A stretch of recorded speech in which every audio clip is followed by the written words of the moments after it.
Hi, everyone, and welcome to Mashable Reads, Mashable's social book club, where we bring together the best new authors and members of our online community to talk about great books. This month, we're lucky enough to be joined by Emily St. John Mandel, who's going to be talking about her amazing novel, Station 11. Thank you so much for joining us, Emily. My pleasure. Thanks for having me. Yeah. So during our discussion, our online audience can feel free to ask their own questions, either by using the hashtag #MashReads on Twitter or by using the Q&A app on Google Hangouts. And we'll try to get to those questions as we go along. But to start it off, I was just wondering, Emily, can you give us sort of what you see as the 2 or 3 sentence synopsis of your novel? Sure, absolutely. When people ask me for a really short description of what Station 11 is about, I usually go with it's about a traveling Shakespearean theater company / orchestra in a post-apocalyptic North America. But I almost feel like I'm selling the book a little bit short when I say that, because about half of it is set in the present day. And it's about a lot of things that have nothing to do whatsoever with apocalyptic themes. Friendship, what remains when everything's fallen away, the meaning that we take from art in our lives, terrible dinner parties, knife-throwing comic books. Yeah, so a few things like that. Okay, yeah. What do you think sets your novel? I mean, you did sort of just answer this, but can you go into a little bit more depth about what sets your novel apart from the other post-apocalyptic, end-of-the-world fictions that are out there right now? Sure, absolutely. I think the major difference between my novel and a lot of the other books that I've read in that genre just has to do with the timing of when the story is set. So a lot of those books take place in a period of chaos and mayhem and horror immediately following a complete societal collapse. And for me, it's not that I think that time wouldn't happen. I think it would. But I was more interested in writing about what comes next. So I do touch on that initial period of mayhem very briefly in Station 11. But most of the post-apocalyptic sections is set 15 or 20 years after that point, which is a point when I think that the world might be becoming a little bit less chaotic if something of this nature were to occur, just because mayhem isn't a really sustainable way of life over the long haul, over decades and then generations. So I was interested in writing about what comes next. What's the culture and the world that begins to emerge 15 or 20 years out? Great, yeah. Well, I'd like to turn it over to Geeta, who's joining us from Denmark, right, Geeta? Yes. So she read the book as well, and she has some questions for you. So Geeta, take it away. Hello, Emily. Hi, Geeta. I really like this idea of art, that is the music and the theater, finding its way and surviving in this world where civilization has been destroyed. Why do you think that art is so important to us? I think that art, at the risk of sounding horrifically cheesy, reminds us of what it means to be human. I think that art represents civilization to us. And it's interesting, that's obviously a huge part of this post-apocalyptic novel that I've written. But what's interesting is I think you also see that in the present day, in the world we live in. People play musical instruments in refugee camps. They put on plays in war zones. Immediately following the Second World War, when Paris was still in a state of chaos and near ruin, they staged a fashion show. And I read a few accounts of how important that was to the Parisians at that moment, when things had been so chaotic and so barbaric for such a long period of time.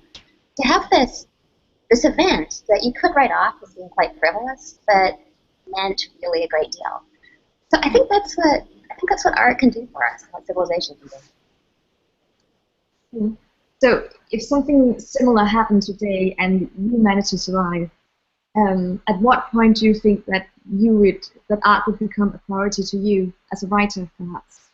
That's a great question. I don't know. I almost feel presumptuous speculating because, of course you hope that if there's some terrible event, like what happens in my novel, that you'll be one of the people who remains calm, cool, and collected and bounces back rapidly and, founds a Shakespearean theater company, for example. I hope I would respond that way. I hope I would find a way to live in a way that wasn't mere survival, but I'm almost afraid to speculate or to make predictions of whether or not that would actually happen. I like to think that at the very least I would keep noticing the things that are beautiful in the world, and maybe that's sometimes all you can do is a gesture toward them. Great answer. Geeta, did you have one more question about the motto of the book?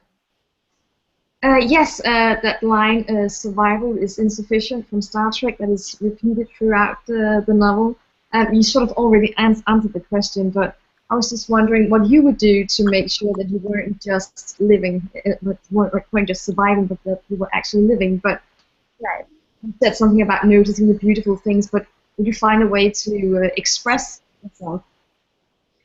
I don't know. I'd like to think that I would. And, you know, as I was in my earlier life, before I really thought of myself as a writer, I thought of myself as a dancer, and writing was just kind of an occasional hobby. But I did have to carry a pen and a paper everywhere I went, because otherwise I'd find myself in Starbucks writing stories on Starbucks napkins. So I guess you could say there's a somewhat compulsive instinct on my part to practice my art in some way, and knowing myself, perhaps that wouldn't disappear in the event of disaster. I don't know. I think sometimes when things are quite awful, you know, if there has been a societal breakdown of some kind, even if you can't find a way to practice your art, or even if you don't have time for it because the day-to-day business of survival is so all-consuming in those moments, that I like to think that maybe there are other ways.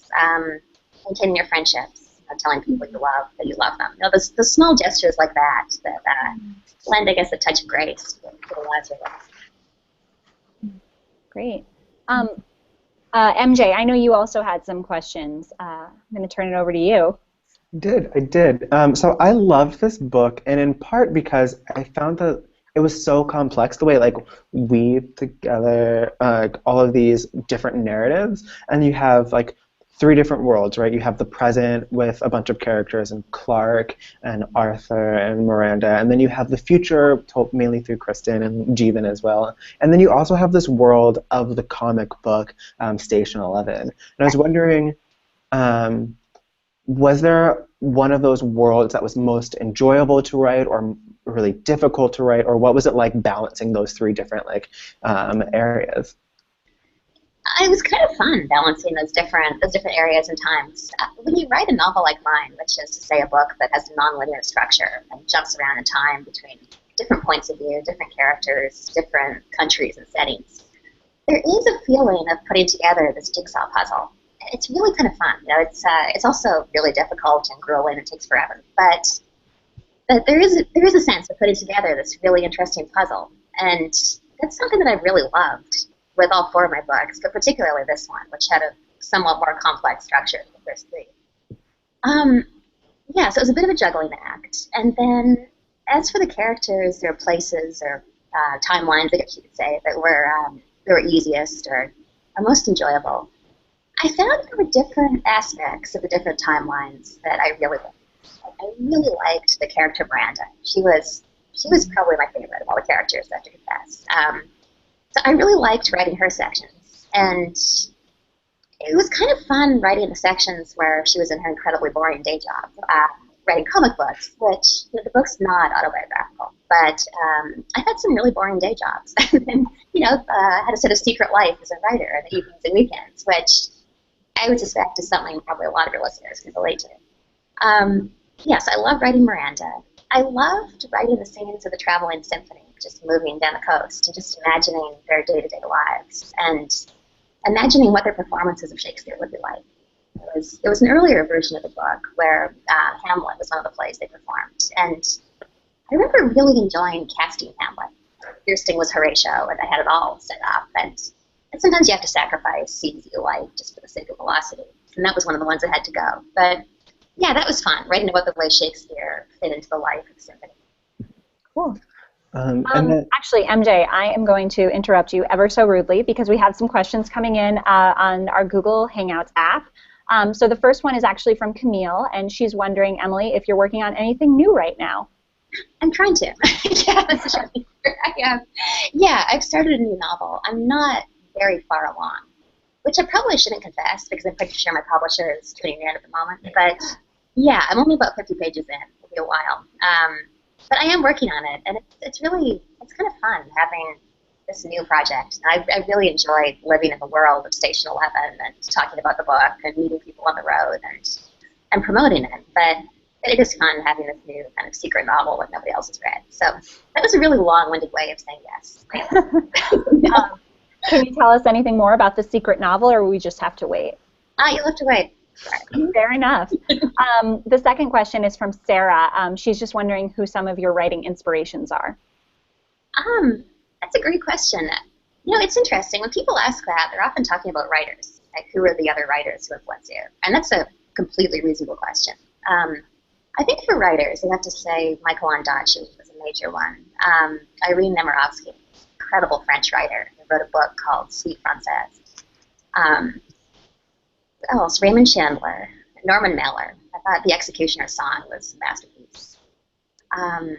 Jennifer Egan, the structure of Visit for the Goon Squad, and Dan Shawn for the same reason, his novel, Await Your Reply. But then there are this whole other set of influences for me, which they're all musicians. I think that my first novel was really heavily influenced by Leonard Cohen. I was listening to a lot of Leonard Cohen as I wrote it, and I suspect that shows.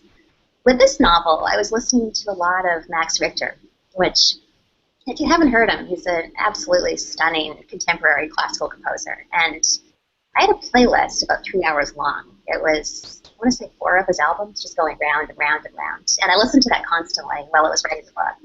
And I think that sort of seeped into the prose. There's something about the tone of that music that I think probably appears in the book. So, yeah, I guess those are the main ones for writers and musicians.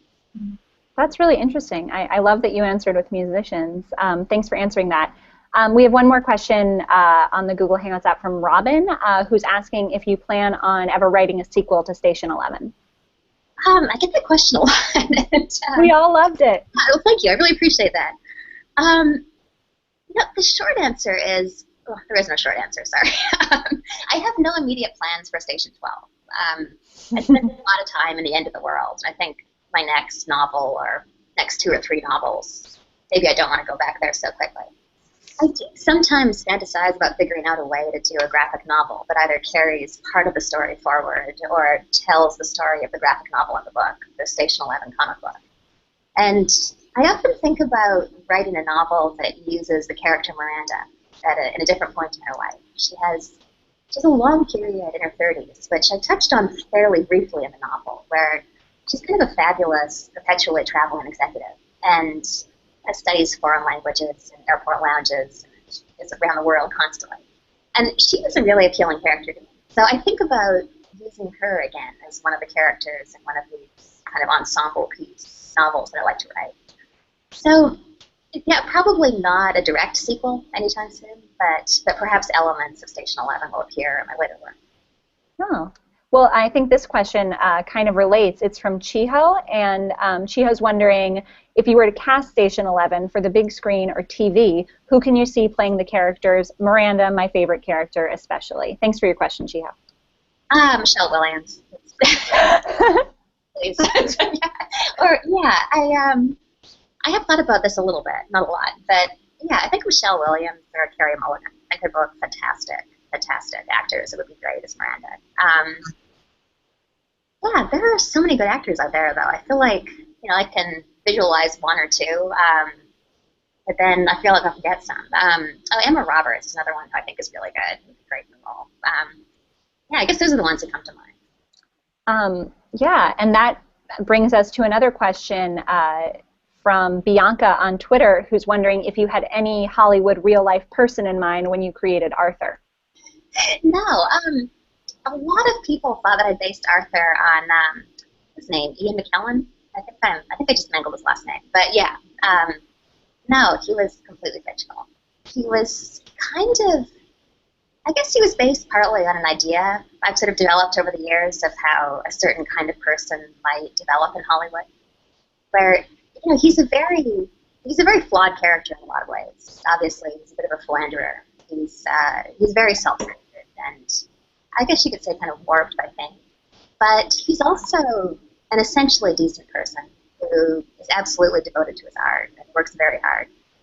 And I guess I started with that character, this kind of decent, sort of ordinary actor, and sort of imagined how a very talented person like that might become kind of warped by the time they were in their 50s, which is Arthur's age at the beginning of the book. So, yeah, he's not directly based on Yeah, I could see him being many people. I think we would all agree on that. Okay, the questions are just flooding in, so I'm just going to keep reading them. Let's see. We have from Justin, was the theme and dissection of our modern corporate world and its insanity at times intentional or a product of the story? Heavy question, Justin. Yeah, that was somewhat intentional. There's a scene that I suspect Justin might be thinking about in the airport towards the end of the book. And if you haven't read it, this doesn't really give anything away. But two characters are talking about the sort of corporate business speak that we fall into so easily.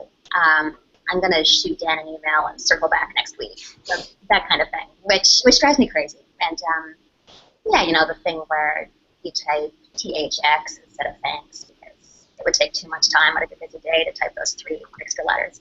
So yeah, that was absolutely intentional. But I tried to balance that a little bit with Miranda.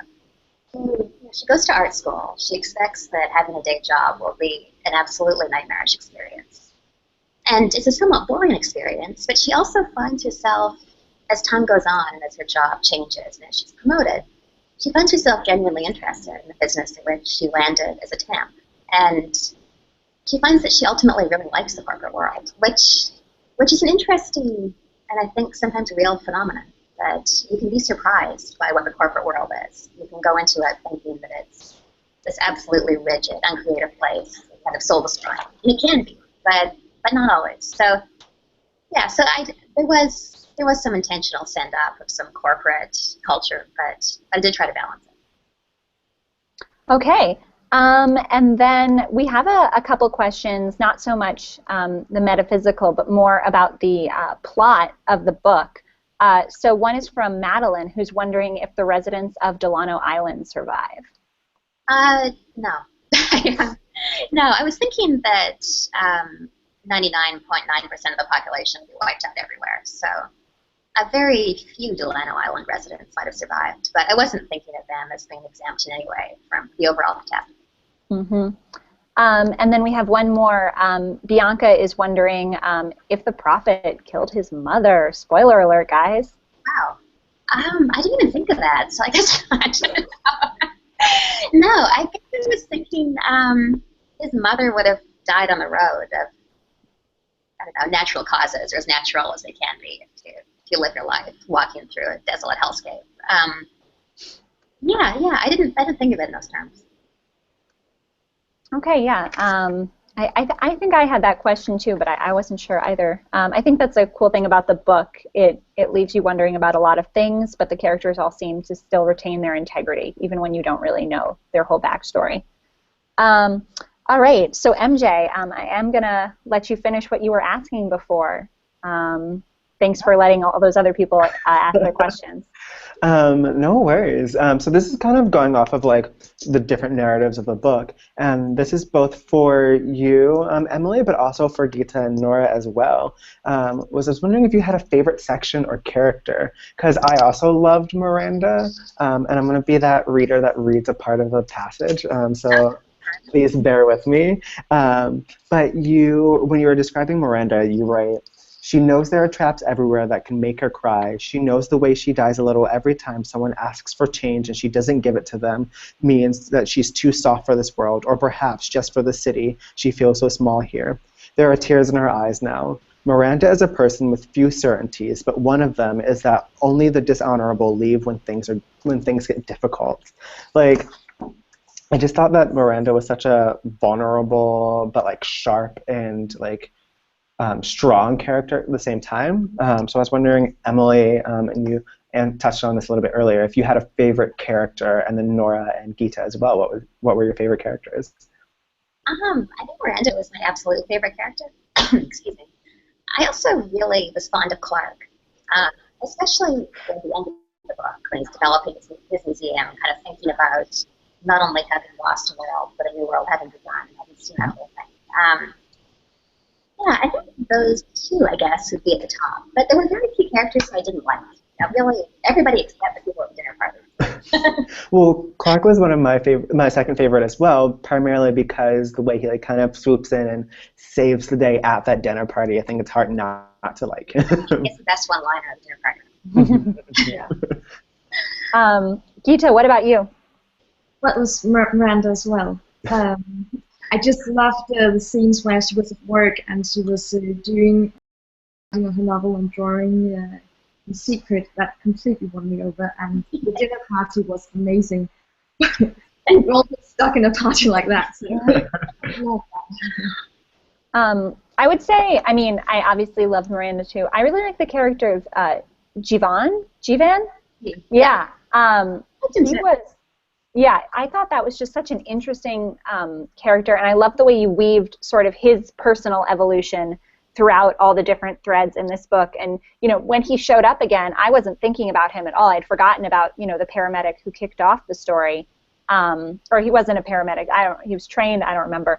But then he came back, and I just thought, oh my gosh, you know, like, I loved how all those little stories kept going in the background. I thought that was amazing. And if anyone who's watching wants to chime in on their favorite character, I can relay your answer to the group.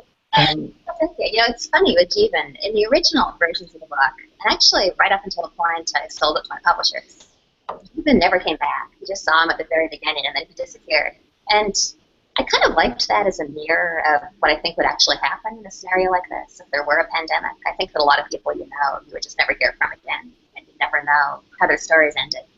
But yeah, I think my publishers are sorry, you know, you gotta do something with this major character. They spent 6 chapters right at the beginning, so you bring them back, and it was the right decision. I think it improved the book. Yeah, we have a question. Definitely more about you and your experience with this book. Robin's wondering what it was like to discover that Station 11 had been shortlisted for the National Book Award. It was incredible. I had a really long book tour. It was about 6 weeks, and there was this one period where I had about 4 days between festivals in Tennessee and Calgary. And Calgary is only an hour's flight from where my family lives in British Columbia. So instead of going all the way back to New York and zigzagging back across the continent, I decided to go visit my family for 4 days between festivals. So I was staying with my family, and I have this pay-as-you-go cell phone because I really hate cell phones. And it's really cheap, which I like, but it doesn't work in Canada, which is kind of annoying. So I was in Canada. You know, of course, British Columbia is 3 hours behind New York.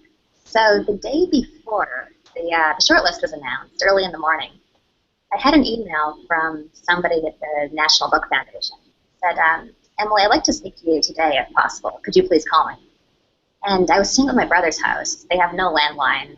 My brother and his fiancée were still in bed, so I couldn't borrow their cell phones. So you know, I'm waiting for hours until they get up, and then I called the National Book Foundation. I couldn't reach them. I was talking to my editor, like, have you heard anything? And yeah, it was this excruciating wait. And then you know, eventually I reached them, and I sort of knew at that point, because I thought that they wouldn't call me. They wouldn't want to talk on the phone to tell me I hadn't made the short list. Yeah, so I kind of knew what it was, but it was still the most incredible thing. It was just extraordinary. Yeah, so I finally reached him, and he gave me the good news, and it made my month. Yeah, that's great. Yeah, and I just wanted to add that Chiho liked your answer about Michelle Williams and Carey Mulligan. He says yes to both. Okay, so does anyone in this group want to add any more questions? I know, you know, we've been going 25 minutes already, so we're getting close to the end of our time. Geeta, MJ, anything you'd like to chime in? We have a couple questions that you've kind of answered already, but I can just address them for the people who are just tuning into the Hangout now. Abigail's wondering if we might ever get a special edition released with some of Miranda's art. I think seeing this comic book would add so much to the text, so you already answered that before, but if you just want to answer again shortly for Abigail. Sure. I would love for that to happen. That would just be wonderful. I guess the short answer is I hope so. Yeah, we all hope so. No firm plans at the moment. And then James also had a question about the sequels, which you answered you weren't so sure about, but his ideas were the early life of the prophet or Javan's experience post-Georgia flu. So we have another Javan fan in the audience. Yeah, Javan's a good character. I did once have a chapter about the early life of the prophet, and it was just absolutely horrific. And I ultimately cut it, partly because it pushed the novel too much in the direction of a horror novel, which is fine. That's a totally valid genre, but not really a direction I wanted to go with this book. It also just slowed it down a little bit too much, and I started to feel like it was a little bit gratuitous, that perhaps it would be better for the book if you just imagined what had happened to the prophet instead of me spelling it out. So, yeah, I don't think that I would write about that. And Jeevan, I'm not sure about. I don't have any burning desire at the moment to write another book that's set in a post-apocalyptic environment, but I never thought I'd write a post-apocalyptic book in the first place, so go either way. Yeah, definitely. All right. Actually, just one more question from me. I remember we talked earlier about your intense editing process, and I think that this audience deserves to hear about that because it's just so amazing. So can you tell us a little bit about it? Thanks. Yeah, the editing process. So I don't work from an outline. So what that means in practical terms is that after a year, I have an unbelievably messy first draft. It just requires a ton of revision to make it readable. So with this book, I had a first draft. So I did, I want to say 3 complete revisions, going through the book 3 times, trying to fix everything I could, moving sections around, doing line editing word by word. I did that. I read the entire book aloud. It's a great way to catch really awkward sentences. I did a random page order edit, which is something I started doing with my previous book, The Lola Quartet, and it turned out to be really effective. But my theory with this is that if you know a manuscript really well, if you've been immersed in it for 2 years, then your brain kind of fills in the gaps and you don't notice awkward sentences. But if you revise page 2, then page 350, then page 47, and just jump all over the place, you catch all kinds of issues that you didn't see before, which is kind of interesting. So I did that. I retyped the entire manuscript. Retyping 96,000 words is a great way to catch problems in the prose and a great way to fill your hands. I read the entire thing aloud. I read the entire thing aloud twice. That's the second time. I bought a template that self-published authors use that kind of makes your manuscript look like a book on a page. So you get that little square of text that you see. And sometimes seeing your text in a different format like that, kind of in a different configuration, different font, was really helpful. I caught a lot that way. I gave the book to 2 readers and then revised based on their notes, and I gave it to a 3rd reader. Then the version I gave to my agent, 26, which there were not 26 complete drafts of this book, because I like to give it a new draft number every time they can make a change. But that should give some idea. Yeah, it was arduous, but I just wanted it to be as good as it could possibly be, and it was worth it. I think it helped the book. Oh, and that was, I should add, that was before my editor saw it. So once my agent saw it, she had a round of notes, and then I revised again based on that. And then I sold the book and had 3 editors, 1 each in the UK, the US, and Canada. And I guess they must have talked before they gave me notes, because their notes never conflicted with other stories straight. So I had 3 rounds of notes with them, and I'd been a little bit worried about that it would turn into this awful editing by committee scenario. But having 3 really brilliant editors look at your book is just an incredible thing, and the book benefited enormously from that. So yeah, 3 rounds of edits from my editors, and then copy edits and all the rest of it. But yeah, it was intense. It was a long process. Yeah. Wow. Well, I think we would all agree that it did pay off, and the end product was just such a pleasure and a gift to read. And I think we're right at the end of our time, but I think we can add 1 more minute if MJ or Geeta has a question they'd like to add on to the end. I have one. Yeah, of course you do. I always have questions. You talked about the prophet a little bit, but I was wondering if you'd ever give us a sneak peek of what happened to Kristen's lost years. Probably not. Sorry. She hasn't read the book, but she doesn't remember her first year on the road, around the age of 8 or 9. I sort of felt like that was similar to the prophet's childhood on the road, and that it was pretty horrific and maybe best left to imagination. I didn't feel like wanted to go there and really spell it out. I didn't even really spell it out for myself. I have some vague notions of what happened to him, and I kind of use those to shape her character a little bit. But I think anything you can imagine is probably as bad as what I would write. And that would be a really depressing book, frankly. No, I think probably not. Fair enough. Fair enough. Fair enough. Okay, well, I mean, thank you so much, Emily, for your time. It's been so great to talk to you, and thanks to everyone who joined in and asked your questions. If your question wasn't answered, feel free to tweet, and we can talk about it more on Twitter. And yeah, thanks, everyone. We will see you next month. Stay tuned for our next announcement. Thank you again, Emily. Thank you. It was a pleasure. Bye, everyone.